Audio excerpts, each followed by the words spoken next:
One of the tenets that I like to advocate is that if you want a great idea on your business, you have to start with a fundamentally great insight. Because we win with innovation and we win with ideas by finding and acting on insights that our competitors don't have. And what you will find is that when you look at most insights, they basically fall into two buckets. You have the 80% insight, which is knowledge that everybody has. So you certainly need to know what your competitors know. But it's in that last 20%.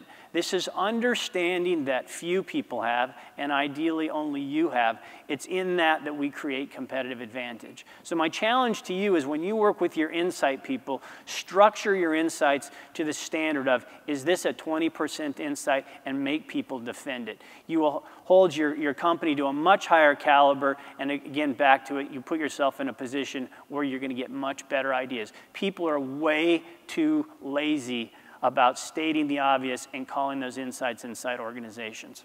Now, another way to talk about that, which is using simpler language, is that 20% insights are about understanding beyond the obvious. All right?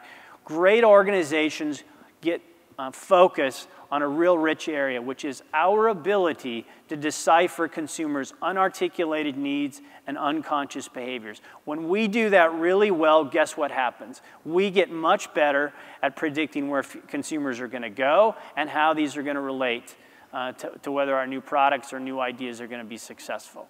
Now, one of the big ahas about consumers is that people are often not aware of how they are influenced by other people. Right? And usually the way you can find that out is describe yourself to one person and then go ask their spouse, and you usually get somewhat of a different take on it. You got to grow the things that are already bringing in the cash and make sure you're allocating resources there. And there's three great ways to do that.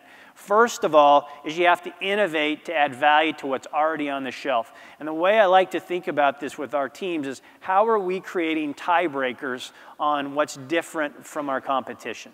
That's number one. Number two, how do we innovate to win a retail trade channel or potentially just an individual customer?